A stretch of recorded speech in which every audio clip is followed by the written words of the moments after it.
Yeah,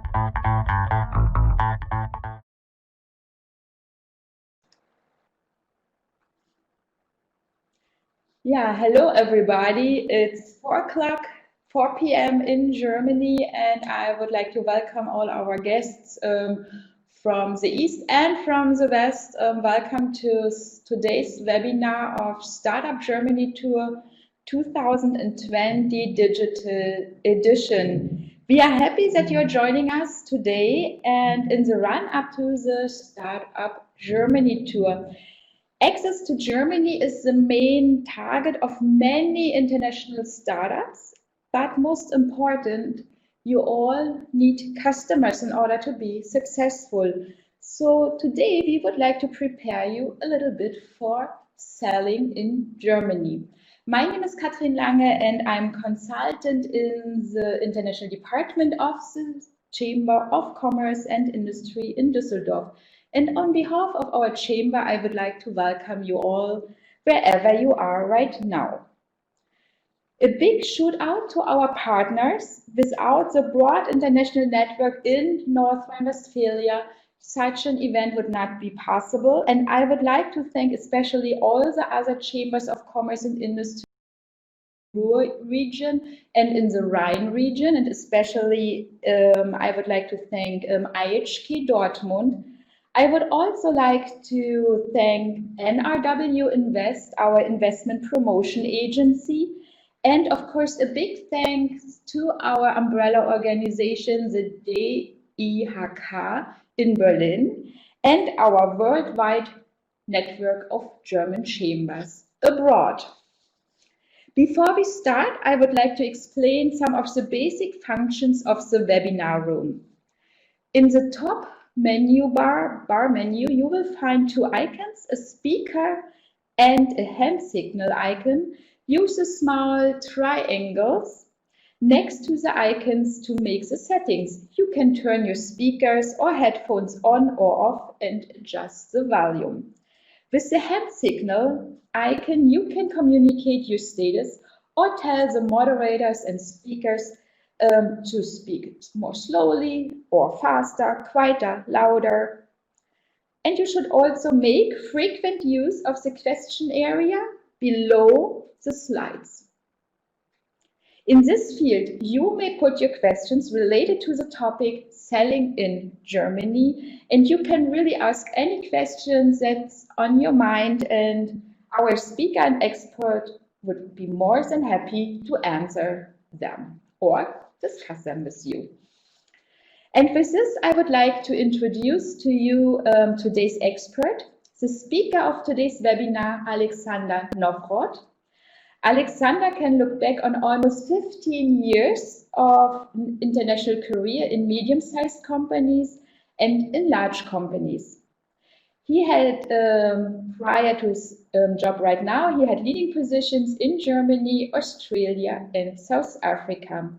He combines his sales and management experience, his customer expertise, and his intercultural background for the benefit of companies by making their sales faster, more adaptable, and more resilient. His passion is to inspire people for a common goal and to be more responsible for the implementation of solutions. And with this being said, I would like to hand over to Alexander. I wish you all a great webinar, and I hope for many, many questions, please use the question field below the slides in order to put your questions. And Alexander, now the virtual stage is yours.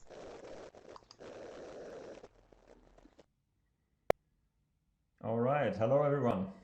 I hope everyone can hear me and see me very well, and wherever you are in the world in these crazy times. All right, yeah, thanks very much, Kathrin, for the very nice warm and welcome, for the words. So let's dive straight into it. I'm actually from Düsseldorf originally, like the German chamber, and where Kathrin and Anna Kalschner is based as well. But besides Düsseldorf, we have another office in Bonn. And prior to running my own firm, LEBENSWERK Consulting, I mean, LEBENSWERK is German and actually stands for Lifetime Achievement, Life's Work. I think all of you who want to create a business want to be known for something one day. So we want to help companies I've also been working with startups before to help them do the most important thing besides product invention. It's all about selling your product. Otherwise, it will forever just remain an invention, but not an innovation. And too many companies, they only have nice inventions, but only if the market adopts them, then it's really an innovation. So I want to share today with you some of the best proven practices over the past 15 years in my own career, but also what I've been teaching and also seeing around in other companies. Besides my work, I'm also a guest lecturer for an executive MBA program in selling. Okay, so just a couple of agenda items. So I've already introduced myself and I want to go in quite rapidly so there is enough room for questions. First of all, we're going to start with the biggest sales myths and the sales killers in Germany, and also then we're going to go into the sales process and dive in more about what are common sales laws, so to say, in Germany. How do you sell to be successful? And then we're going to speak about the sales cycle time and the deal techniques. And we're going to conclude with an Q&A. I'm just hearing from the technique that I'm not visible. The button says so though in the webinar, but I'm going to try it again. So I hope it works. I hope it works now. Okay, so here I am again. All right. Some of you might have already been on a golf course before. For some of you haven't. Whenever you're gonna hold the golf racket for the first time, it feels very weird, it feels very uncomfortable if you do it the right way. In fact, we all have like a certain, routine or habit in doing something. So some of you have certain ways to speak to customers, to sell. But what I'm going to try and share with you today may feel a little bit inconvenient, may feel a little bit different than what you've maybe been used before. But it's all about, getting a new grip on a new technique. And it's a true story here. When I was living in Australia, I was trying to learn golf, and I never really hit the racket straight forward, but always left and right. And then I took some lessons, and then the teacher, the first thing he did was to actually change my grip, because I mean, for those of you who have played golf, it feels very unnatural. And I tried that, it worked well, but then I slipped back into my old routines with not much success. And I thought that after playing an 18-hole course, which is, by the way, worse than torture, if you don't know how to really swing your racket and really hit straight and consistent, I thought, okay, I'll try it out. And then really after 2 or 3 weeks, I saw the results. It was really different in terms of my position. So I want to encourage you to try some of these techniques here. And I'm very sure that after 3 to 4 weeks, you will see actually some improvements. And of course, you're welcome to ask later on some questions. So selling today, I think we all agree that the works or like the tasks don't get less, but rather more. Whatever tasks you have, I think we can divide them into 2 different main areas. Revenue generating, so tasks, for instance, when you call up a customer or when you physically meet them, and revenue preventing. And unfortunately, studies shows that about 85 to 90% of times what we do, even in sales professionals, but also for general managers and company owners, in fact, 80 to 85% is revenue preventing by focus on other things, admin stuff, maybe being too much product and feature driven, etc. Now, with new innovative products, studies have also shown that you have to spend far more time with a customer to create trust, for them to really do some experiments and say, okay, we want to do something new, want to try out something. And secondly, many companies may tell you, whoa, this sounds very interesting, but unfortunately, we tend to then take this as a serious purchasing interest, which is in fact not. And ironically, they might be very interested in the beginning, but the later you actually progress in the sales cycle, the more harder it will get to get the deal over the line. Why? Because you may have other people to pop up who may feel threatened by your new innovation. They might be more visible by, like a data tool. They might think, well, maybe they are uncovering some blind spots of my own work. And especially when you present this to many people, the more people you present it to, the more cooks you have involved, the more higher the chance that your deal gets bombarded. And that is something which we're going to talk about a little bit later. But if you just remember revenue generating and revenue preventing, and critically ask yourself today or yesterday, what share really did you do which was revenue generating and which was revenue preventing? And a lot of it comes down, we easily get distracted, we getting emails, we're getting calls and or whatever else, and to do something really focused is not easy these days. Now I want to start with some sales myths and sales killers, not only what I've seen in my career as a self-employed management consultant, but also as a sales leader beforehand. I worked, as Kathrin said, in the freight forwarding and shipping industry. And the first one probably won't surprise you, but it is too much time spent on revenue preventing tasks. And while some of them we can influence, a lot of them we actually leave creeping inside, but not really being focused. Second, the CEO doesn't see selling as a key priority. And I feel very, very strongly about this point because if you are the owner or the CEO of your company, I don't care if you've never really read anything about sales, make it your top priority to really learn about it.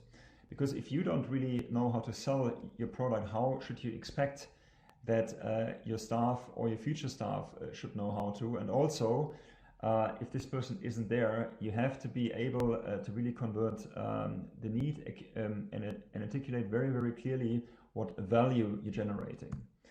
Number three, low airtime at clients. That kind of ties into the first point. So you just really having too little time at meetings with any kind of with potential customers, at trade shows perhaps, and just really not being exposed enough to airtime, so physical time with potential clients and current clients.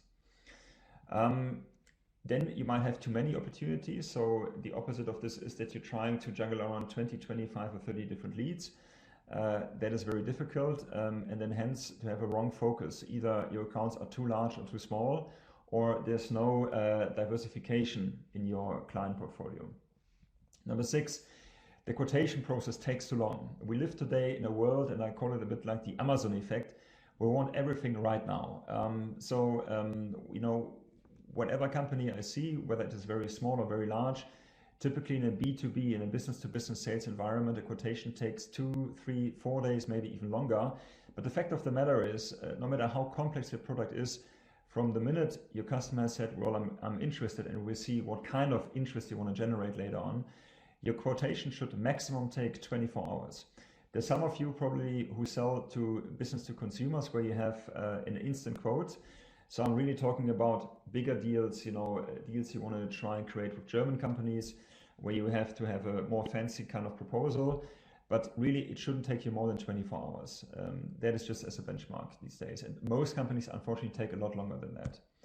Number seven, a lack of relationship with the real economic buyers. The economic buyer, I mean, is this kind of person who can write you a check. That person who would shake hands with you could instantly start the relationship with you.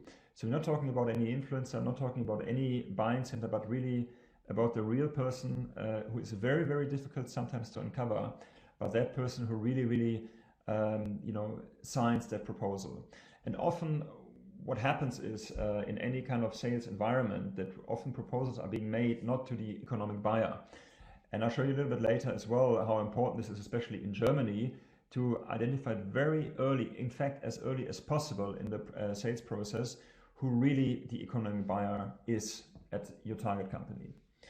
Number eight, I call this a bit provocative here, but I often find a product and feature drunkenness. Yeah, people are drunk by what the product can do, what features it has, what latest updates it has. The unfortunate reality is your economic buyer doesn't care at all about that. All they care is about two things. A, how can I benefit personally in my company from your solution? And secondly, what value does it generate?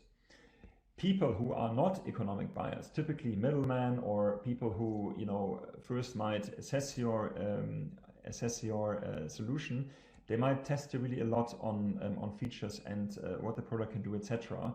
But a person, an executive who really has so many things to decide on, they care very, very high level. Show me what it can do. Show me what it can tell me do for my business. and show me what value I can get out of it. And that is also very important because I see many companies, especially the smaller ones or startups, getting too hung up on all the features and all the what ifs. And no one really has done a good work on what is a certain business case. If you have a customer, it is a fantastic idea to understand, well, what was the investment in your solution and what was the outcome of that in terms of money and in terms of also peripheral benefits. And last but not least, not pushing back when appropriate. So sometimes you have to push back.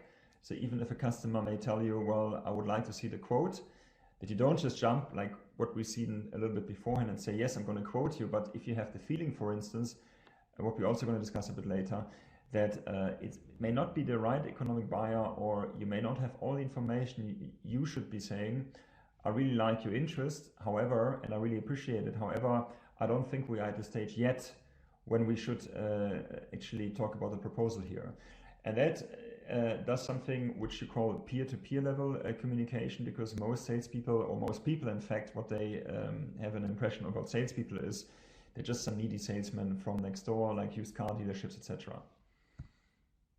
Oh, and last one, I just forgot that, but it's in fact very important, that people have the wrong, and I mean you especially, and actually any other salesperson, and trust me, I've been dealing with people who have been 20, 30, 40 years being a salesperson, they have the wrong concept of money and time. If you can take away one sentence of today's webinar, and ideally I would like you to really write it down, you're doing something which 98% of people never understand their entire career life. Money and time is not a resource. Okay, money and time is not a resource. If you ask any executive, they will agree to that. Okay, I mean, it sounds quite radical, but the fact of the matter is, just to give you one example, that at the beginning of COVID-19, there wasn't really much money at many companies in virtual solutions, laptops. All of a sudden, there was a crisis and suddenly money could be found. So even if someone tells you there is no budget here, that's absolutely normal in the beginning, because the budget really depends on how important your solution is to that economic buyer you are addressing.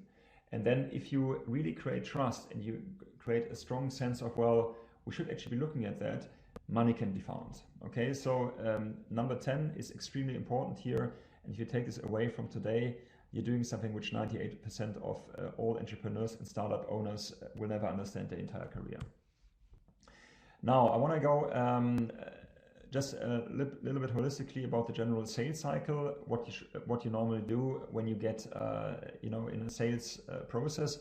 So it all starts with a first contact, which can be derived from a lead or from something else. A company maybe called you.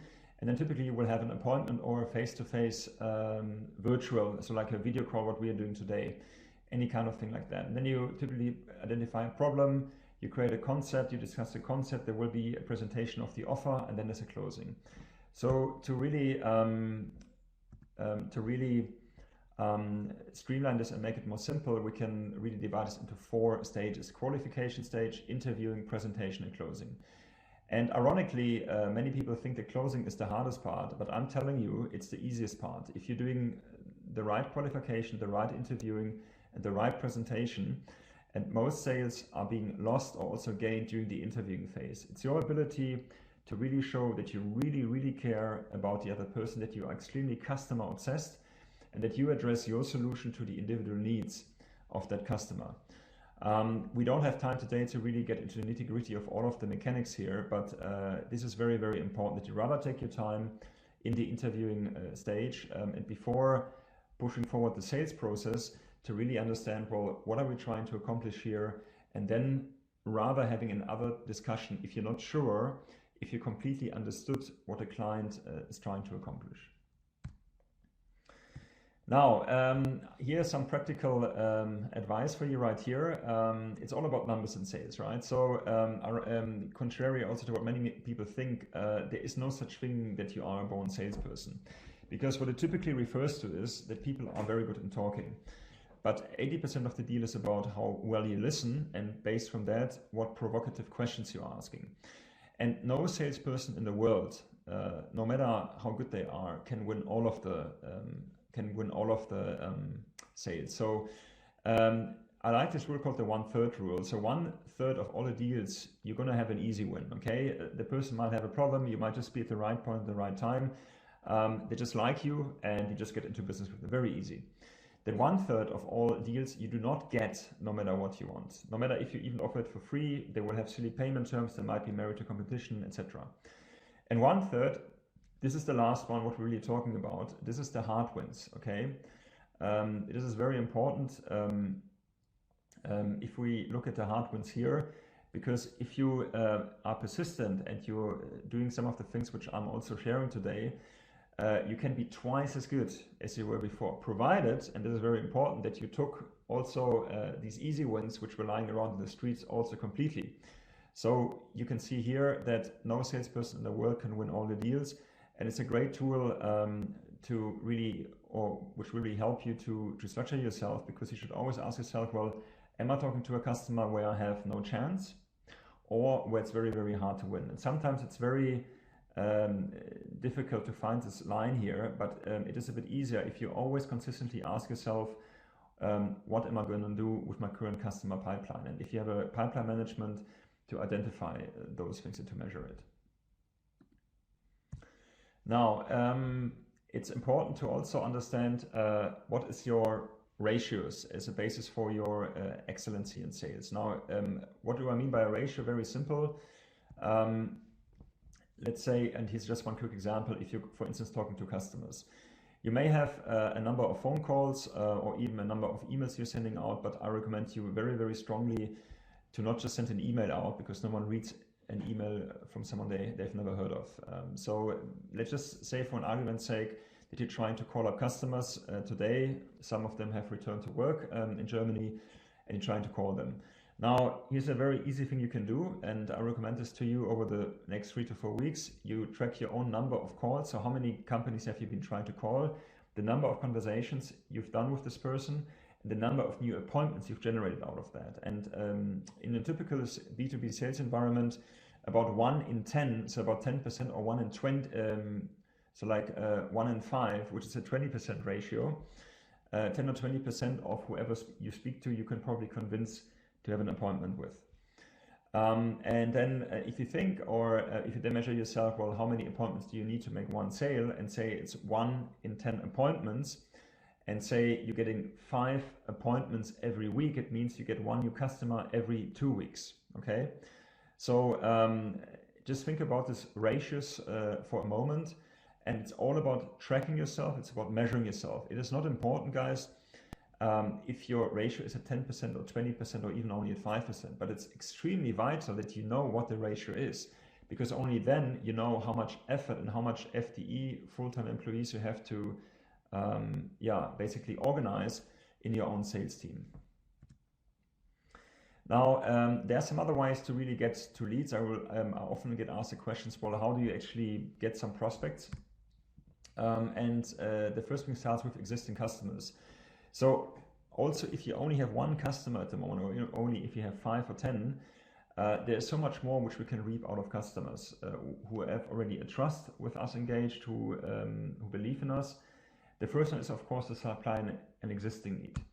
But then, of course, it's also equally important that you anticipate a need, that you're trying to understand, well, what's beyond, what are the plans of the customers, that you maybe understand, well, who are your main suppliers, and you can anticipate new need from those related stakeholders from your customer. And then the third layer is newly created need. So newly created need arrives when you say, well, dear customer, we had this one product now, it worked very well for you. Let's now take another product here. For example, I first introduced the iPhone. It works very well for a customer. Then I take the iPad.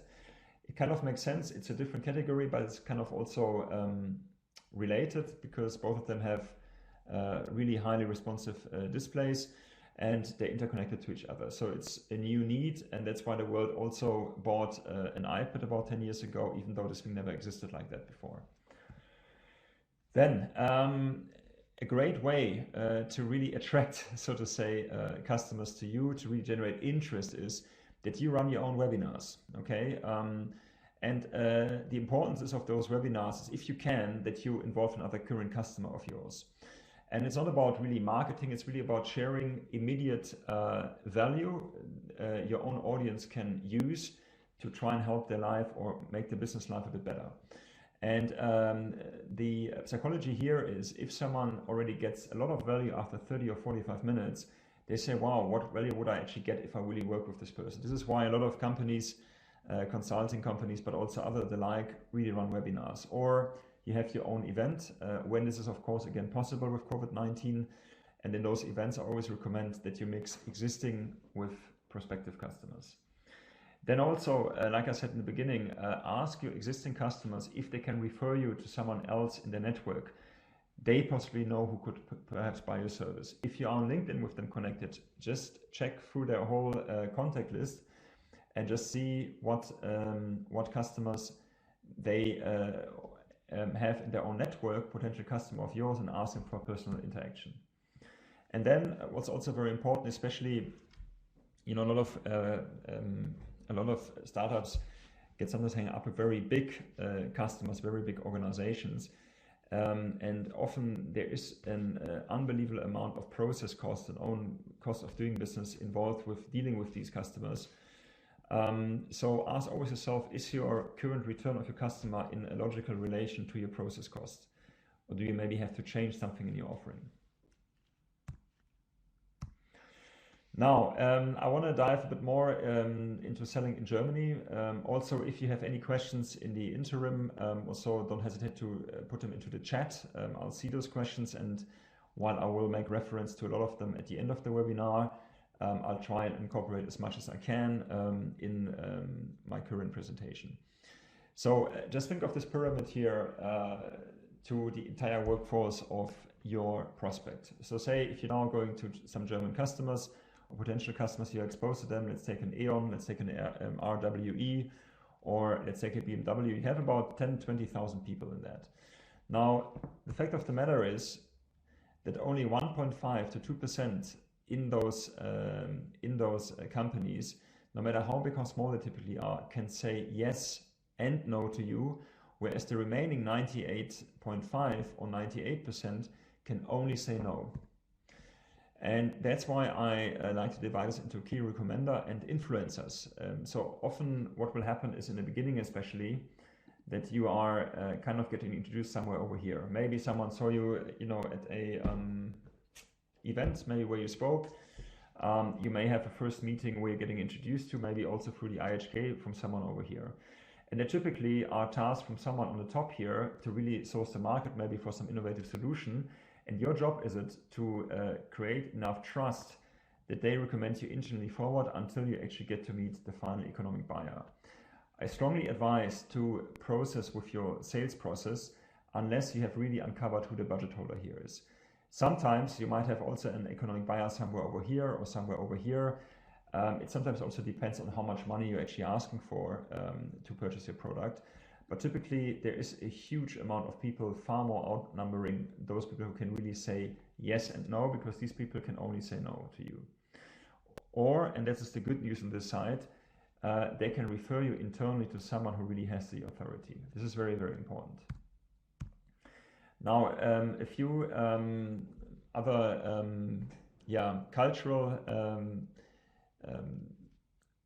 points here to consider. Some of them probably won't really surprise you, some others might be a bit new. So it's a rather formal approach. You know, there's a higher degree of professionalism in Germany. Here's one tip. It's typically that if you haven't met someone, you use a Mr. or Mrs. first. Often a person will offer you their first name, just call me Alex or just call me Steve or whatever. But otherwise, if you're making the first intro, start with Mr. or Mrs. It just has a different professionalism to it. Germans are rather conservative towards new technology, especially in a B2B environment, and especially during such a fundamental century crisis, what we currently have with COVID. People normally stick to what they know. And the lack of experimentation, unfortunately, isn't helping you. So for that means that you should really put a high emphasis, especially in the first meetings, on building the trust. The trust building, especially in the current times during COVID-19.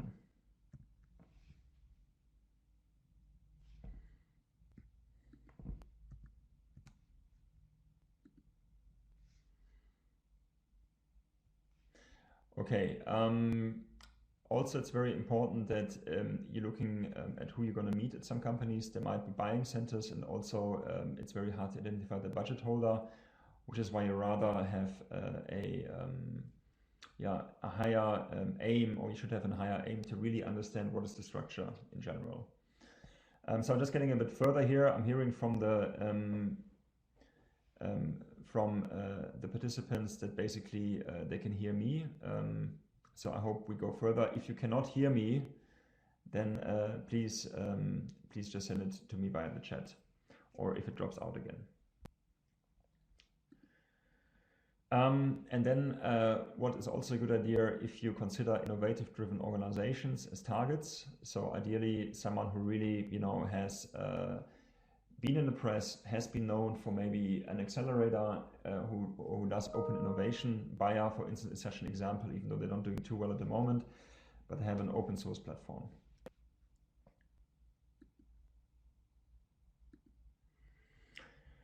And what's very important, that you always do a follow-up. Here's another idea, write them a letter, okay? Everyone gets an email today, but it's better actually that you following up with a letter. Personally, when I do a proposal, I actually put it into the mail. So besides an email, my prospective customer also gets a proposal via mail. Now, how do we develop trust? Our general impact is this. That 98 or 93%, and I also actually would like to do this a bit open here, but 93% is non-verbal with our trust development. So 55% is the way actually how we come across as a person, what our gestics are. 38% is the mimics, yeah, and only 7% is the content. So of course it's a bit harder through WebEx. Last year I actually did a speech without a webinar and in fact analog in Düsseldorf, in fact even without slides. So of course it's completely different, and with the webinar it's always a bit limited. That's why it's so important that you try and have as much face airtime as possible, so to say. And if you think, well, no, features are more important, I would like to share some very, very strong emotional pictures with you from some other companies. 3% is non-verbal, and if you look at an Apple advert, for instance, you never really see a feature. Why? Because Apple knew very, very early that we humans really care about emotions, care about pictures, care about how we connect with each other, care about that everything is very, very easy in terms of our daily communication. And before Apple came on board, a lot of things were very feature driven, even in the beginning, when they were basically underestimated, and now everyone is copying that. There's another very old school German advert, some of you will know it or may have seen it. The typical movable head of a toothbrush, yeah, every child in Germany knows that advert, also every adult alike. But again, it also stuck with something, and once they did it in this first advert in the 90s, everyone copied it. So that's why it's so important that you personally show a story, that you're actually sharing a story. How do we actually shorten the sales cycle? Second of the last chapter today, and I'm also trying to do this as rapidly as possible, so there's enough room for your questions. So like I said very early, it's important that you build trust, and you do build trust by doing the following: that you try and listen as much as you can. In fact, if you talk more than 20%, only if you talk more than 20% in the first meeting, you're talking too much already. So really the first key to creating trust is that you're giving the other person a room to really express themselves. If you would be doing a selfie here, if all of us are here, then every one of us would actually look first at themselves. And the same as when someone talks, then they obviously like to hear themselves talking. So it's important that you follow the dynamics of the client, that you try and identify needs of them. What is it really that they are trying to accomplish? And then it's also very important that you verifying if the person you're talking to really is the decision maker. And how do you do that? You could, for instance, ask him, well, how was the decision made to purchase an innovative technology done in the past. It might be the same person, it might be someone else. Dear customer, if you and I were to shake hands, could we start next week?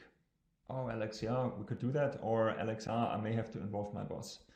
Okay, well, in that case, it means then if you have to involve the boss, it means that then you may have to do a second circle. So like in other words, a second circle, I mean like a second meeting to then get the person on board again. So that's very, very important, because you can no longer proceed in the acquisition phase unless you know how is the decision made and unless you have actually physically met the decision maker. Now, in some rare instances, you have or you cannot meet the decision maker. So sometimes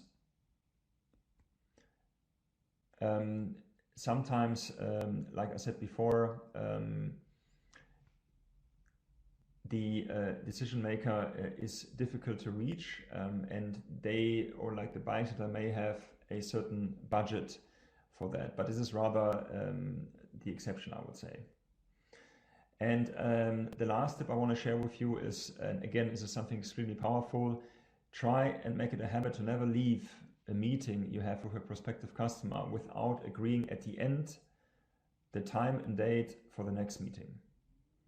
If you do that, you shorten your sales cycle instantly by almost a month, okay?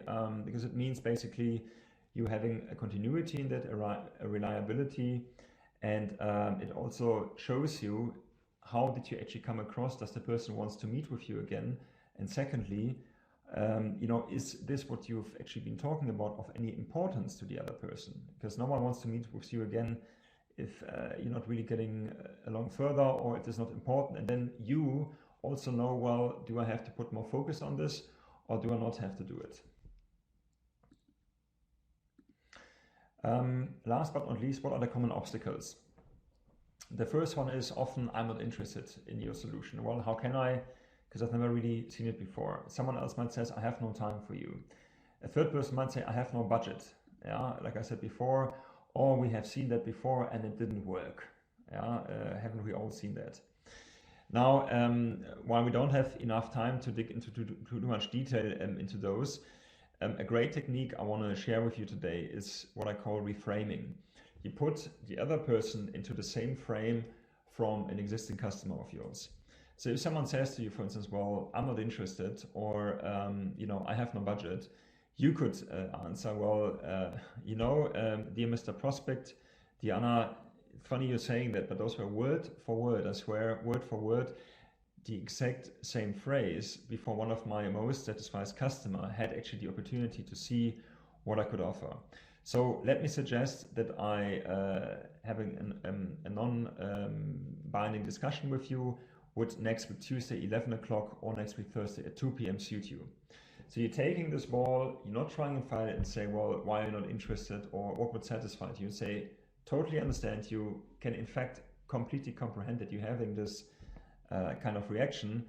It was in fact one of my biggest customers' reaction, the same. That is one technique to do it. And it also often very works well if you're speaking with this person the first time over the phone, or if you meet someone actually on an exhibition or whatever else. And if someone says to you, well, we have no budget, I wouldn't try and fight that. I would say, you know what, I totally understand that. Of course there's no budget. Totally fine.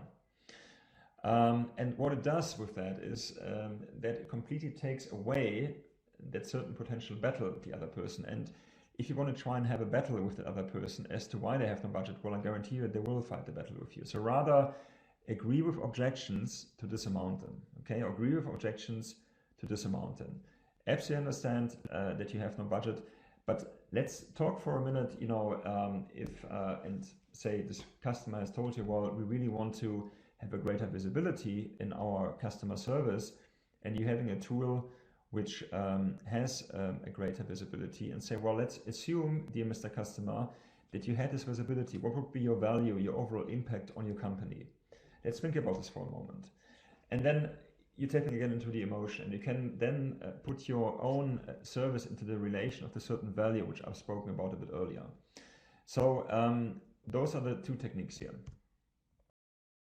last but not least for today, I want to share with you how you can try not get delegated, because what sometimes might happen as well is you're getting this meeting with Mr. Big Shot, okay, in his big office, and you think, well, it's going well, you're preparing yourself very well, and then the person says, well, my subordinate, Mrs. So-and-so or Mr. So-and-so will get back to you, or I'll refer you to human resource, or I'll refer you to someone else.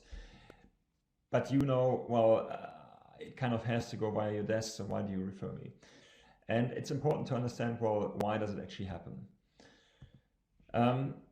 If you don't address yourself into value and impact, what I've tried and shared before, you may not be seen as a peer level of another executive, okay? So it's very important that you discipline yourself to speak about value and about impact of your solution. And to speak about value and impact, you first, of course, have to understand what it is that the person is trying to accomplish here. The second one is to ask provocative questions, and by that to control the discussions. What are some examples here of provocative questions?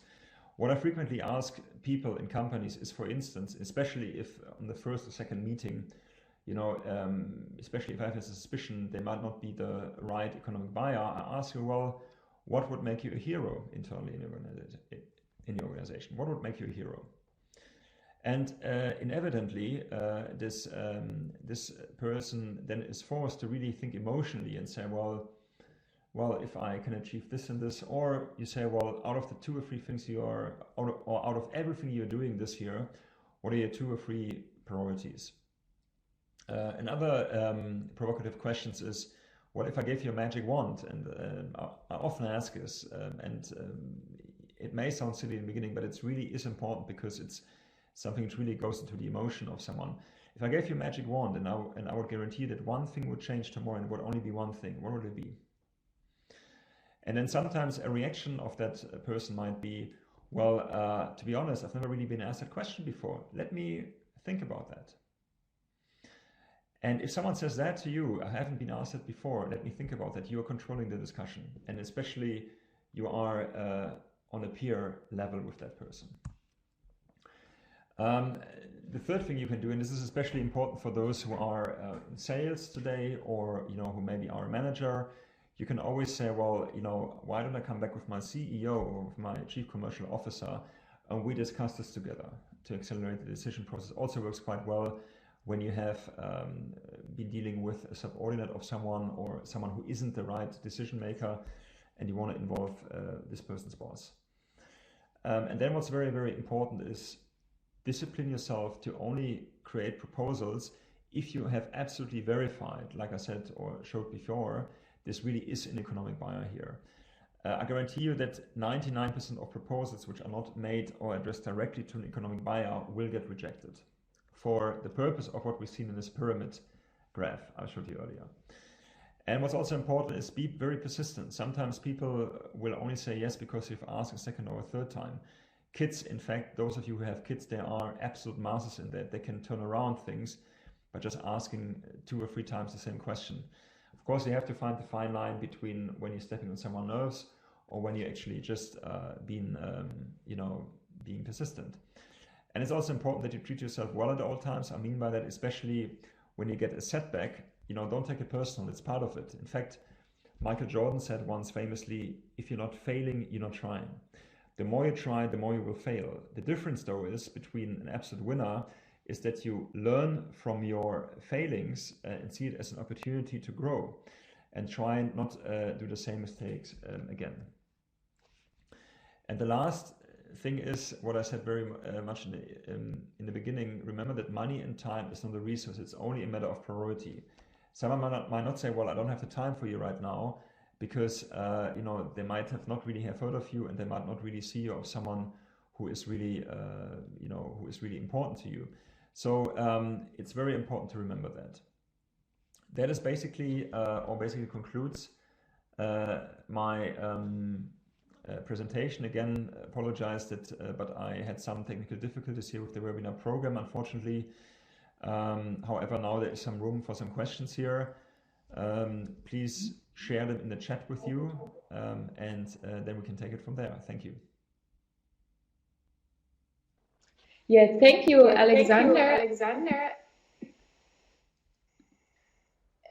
and for your presentation. And indeed, we have some questions coming in right now. People, you only see your own question and not the questions of other persons because of data protection. So there are some questions I'm going to ask Alexander right now. The first one is rather practical. So the question is LinkedIn or Xing. I think you've mentioned LinkedIn. So the question here was, do I need Xing in Germany for sales?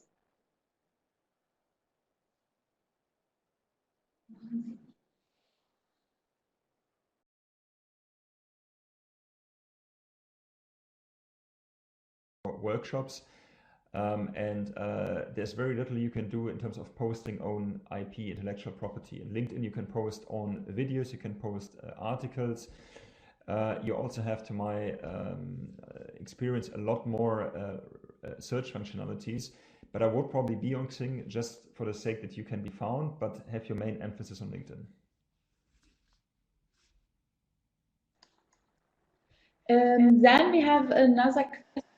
It's about, would you please let us know about white paper effective? And the question, Abdin, can you perhaps elaborate on that?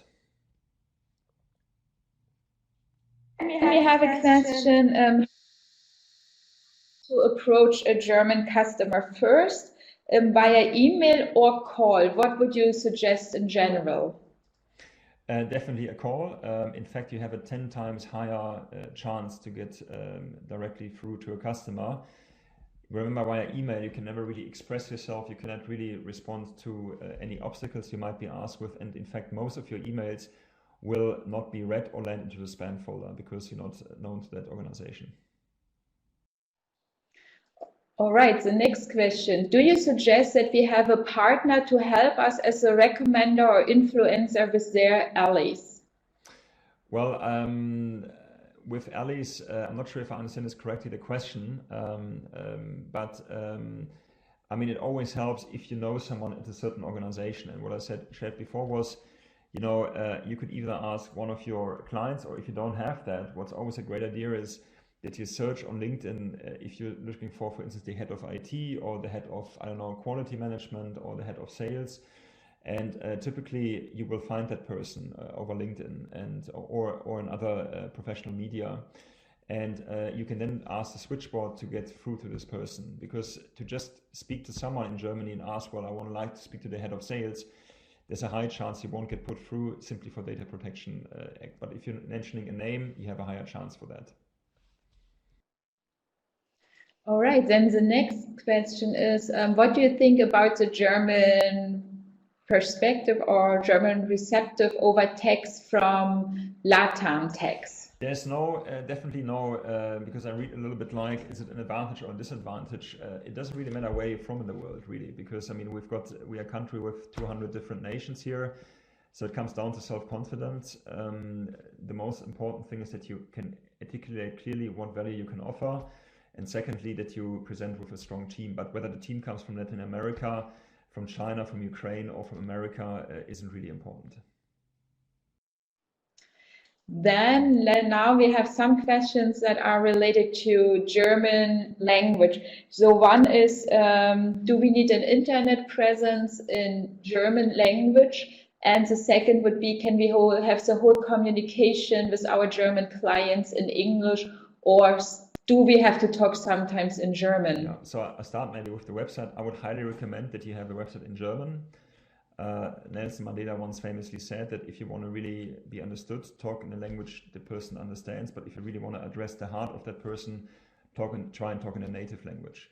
And because we talk a lot about emotion and a lot about trust development, of course, it's advantages or highly advantaged if you at least have some German correspondence. You can hire someone, or I would also otherwise advise you to invest in professional translation of your website. Definitely, if you're seeing yourself, especially in the DACH region, active Germany, Switzerland, and Austria, it's not ultra important in a face-to-face client communication, because most German professionals in any industry, they are usually quite good in German. In English. But of course, you know, if you come together with someone who maybe you hire locally, they see, hey, okay, they have a local native speaking German, and they can certainly rather help and would probably be seen as an advantage to accelerate the sales process.